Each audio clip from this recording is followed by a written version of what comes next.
Assalamualaikum warahmatullahi wabarakatuh. Kami dari Pendidikan Masyarakat kelas 4A Fakultas Keguruan dan Ilmu Pendidikan Universitas Singapura Bangsa Karawang, tim 1 atau kelompok 1 ingin mempresentasikan hasil observasi kami mengenai PKBM Aditya Karawang. Pengelolaan pendidikan non-formal kelompok 1. Kami beranggotakan saya sendiri Sumiati. Saya Anissa Azahra Swasta. Nama saya Dwi Putri Yunarwati. Saya Intan Fadilah. Saya Fikri Arafi. Saya Rahma Putri Melani. Mari kita mulai diskusi teman-teman.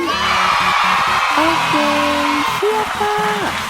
Oke, langsung aja kita akan mempresentasikan hasil observasi by online kita mengenai fungsi pengelolaan PNF PKBM Aditya Karawang. Dengan narasumbernya yaitu Ibu Heni Lydia sebagai sekretaris dan juga operator di PKBM Aditya. Yang pertama kita akan membaca profilnya terlebih dahulu. Nah, jadi profil Haji Nining Mariani SE, Pusat Kegiatan Belajar Mengajar PKBM Aditya, nilai 321104100020. Alamatnya ada di Jalan Ahyani Bypass, Gang Betep nomor 33 Jatirasa Tengah, Kelurahan Karangpawitan, Kecamatan Karawang Barat, Kabupaten Karawang, Provinsi Jawa Barat. Telepon atau faksnya 026784500712. Emailnya pkbm_aditya minkarawang@yahoo.co.id. So guys, bagi kalian yang pengen daftar di PKBM ini, kalian tinggal datangin aja alamatnya di sini. Dan PKBM Aditya ini sekarang sudah terakreditasi dan akreditasinya A, dan itu bagus banget guys bagi kalian yang ingin menimba ilmu di sini. Oke, jadi yang pertama-tama kita akan membaca sejarahnya terlebih dahulu.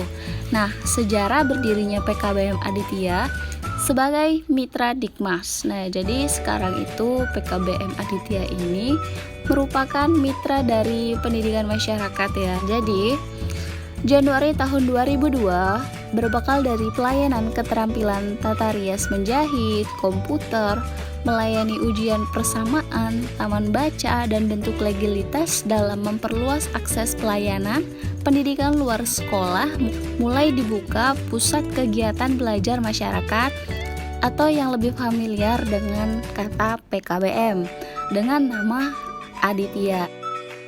Lalu pada tahun 2004 PKBM Aditya mendapatkan SK Kepala Dinas Pendidikan Kabupaten Karawang nomor 421.9/679/Dik tentang penyelenggaraan pusat kegiatan belajar masyarakat di Kabupaten Karawang. Lalu perkembangan selanjutnya pada tahun 2006, PKBM Aditya dengan Akta Notaris nomor 233 memperkuat kelembagaan dengan membentuk Yayasan Pusat Kegiatan Belajar Masyarakat Aditya. Adapun visi misi PKBM Aditya itu yang pertama, visinya adalah terciptanya masyarakat yang beriman dan bertakwa, keterampilan, produktif, kreatif, serta mandiri.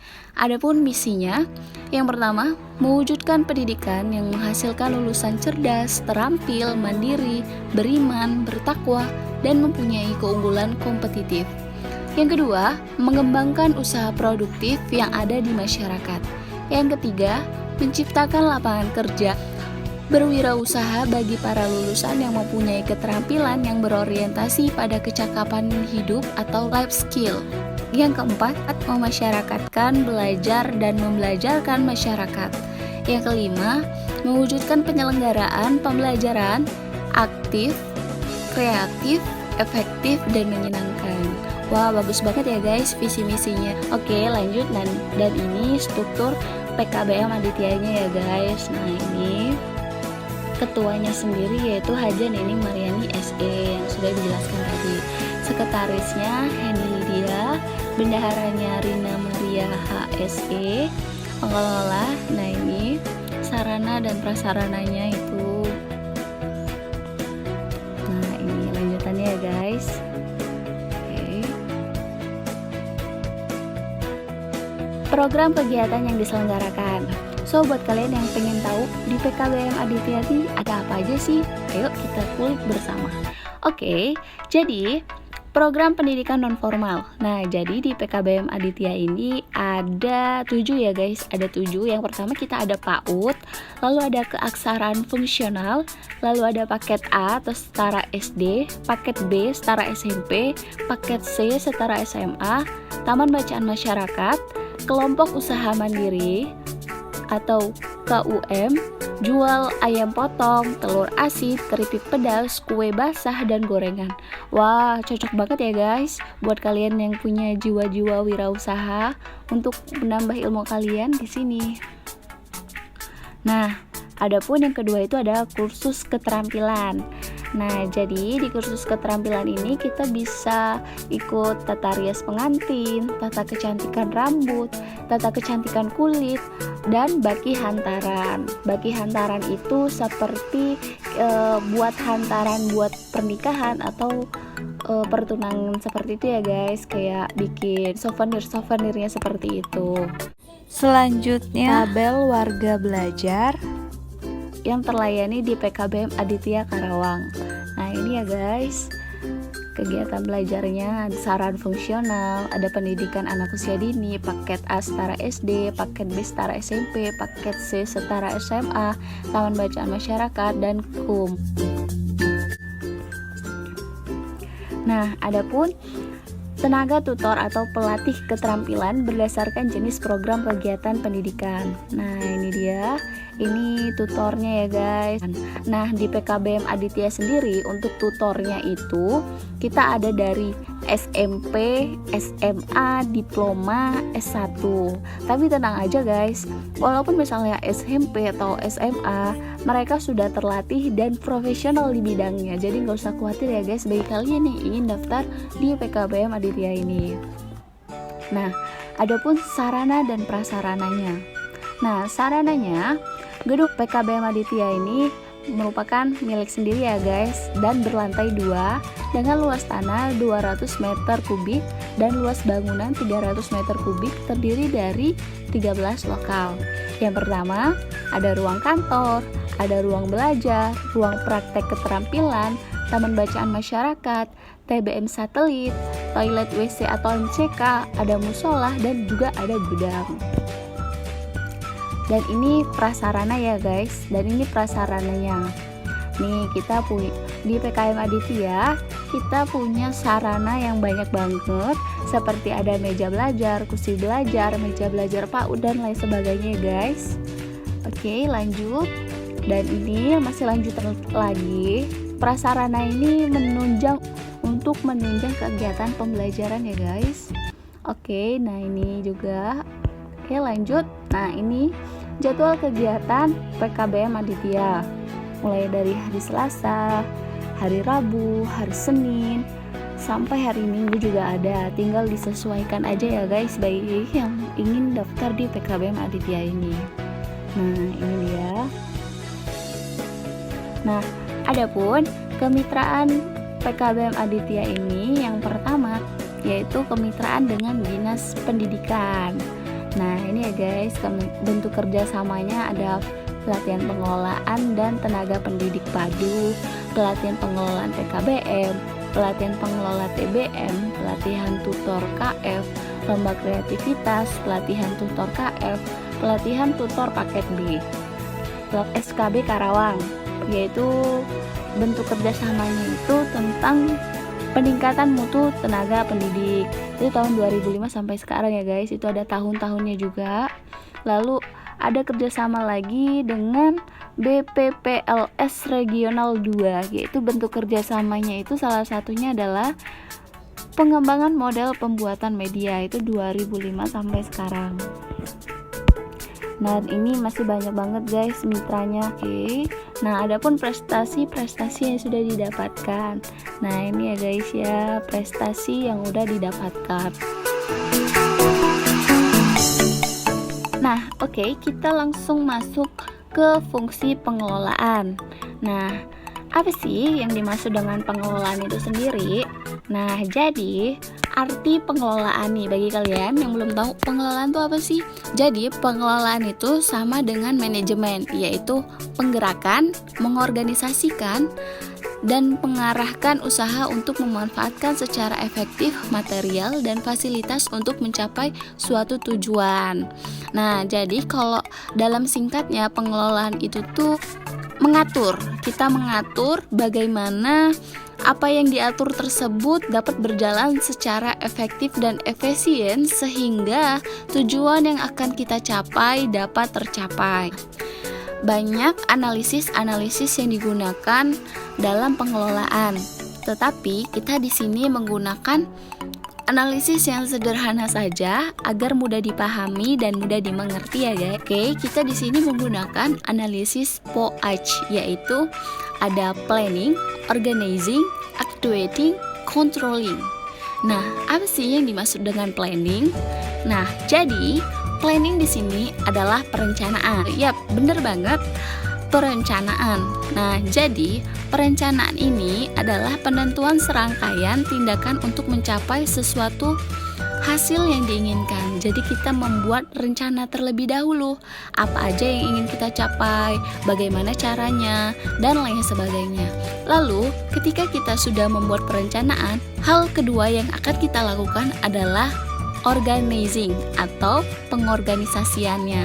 Nah, organisasi di sini adalah dua orang atau lebih yang bekerja sama dalam cara yang terstruktur untuk mencapai sasaran spesifik atau sejumlah sasaran. Nah, jadi kita pengorganisasian. Nah, dari perencanaan tadi kita kan udah tahu tujuan kita nih kesini loh. Nah, oleh karena itu kita membuat pengorganisasiannya. Jadi bagaimana sih untuk mencapai tujuan tersebut? Apakah kita harus membagi tugas dengan teman kita atau yang lainnya? Lalu selanjutnya setelah kita melakukan organizing, kita melakukan actuating atau penggerakan. Nah, actuating ini berhubungan dengan usaha pemberian bimbingan, saran, perintah, atau instruksi kepada bawahan dalam melaksanakan tugasnya masing-masing. Nah, actuating di sini kita penggerakannya, yaitu kita memberikan saran, perintah, instruktur, dan lain sebagainya agar tugasnya berjalan dengan efektif dan efisien. Nah, selanjutnya itu kita melakukan controlling atau pengendalian agar actuatingnya tadi sesuai dengan jalannya dan tidak keluar dari jalurnya. Artinya apa? Di controlling ini berhubungan dengan usaha pemantauan kinerja agar supaya kinerja tersebut terarah dan tidak melenceng dari aturan yang sudah ditetapkan. Nah, sebenarnya selain controlling, kita juga ada pengembangan.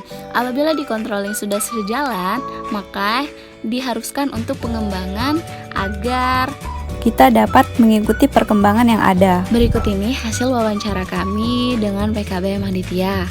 Yang udah dijelaskan di awal, kita mendapatkan data ini dari Ibu Heni Lydia selaku sekretaris dan operator di PKBM Aditya Karawang. So, saksikan ya guys. Pertanyaan pertama. Program apa saja yang tersedia di dalam PKBM Aditya Karawang? Program yang tersedia di PKBM Aditya adalah PAUD, LKP, dan juga PKBM. Bagaimana sistem penilaian keberhasilan bagi warga belajar di PKBM Aditya itu sendiri? Jadi, sistem penilaian yang kami lakukan untuk mengukur kemampuan warga belajar adalah dengan diadakannya UTS, UAS, dan UASBN di setiap semester. Jika dalam PKBM ada warga belajar yang tidak bisa hadir belajar karena harus bekerja, apakah proses belajar dilanjutkan di rumah? Jika tidak bisa mengikuti kegiatan belajar di kelas, maka bisa melakukan pembelajaran online yang diberikan tiap guru kepada warga belajarnya. Bagaimana rangkaian komando dalam struktur organisasi dan hasil seperti apa yang diharapkan PKBM ini bagi warga belajar? Sangat bisa dengan pembelajaran online yang diberikan tiap-tiap guru kepada warga belajarnya. Apakah dalam pelaksanaan PKBM ada kendalanya Jika ada, contoh kendala saat pelaksanaannya bagaimana dan cara mengatasinya bagaimana? PKBM sendiri untuk sekarang sudah bisa melaksanakan UNBK mandiri, bukan lagi UNKP, dan juga ada berbagai macam kendala yang dialami dalam pelaksanaannya. Bagaimana untuk evaluasi selama ini dan kira-kira akan ada pengembangannya tidak? Untuk evaluasi di PKBM dilaksanakan umumnya seperti di formal, ada UTS, UAS, UASBN, dan juga UNBK. Baiklah, sekian presentasi dari kami, kurang lebihnya kami mohon maaf. Nah, jika kalian ada yang ingin bertanya, silakan tinggalkan komentar kalian di bawah video ini ya guys, kita akan menjawabnya. Sekian, wassalamualaikum warahmatullahi wabarakatuh. Terima kasih.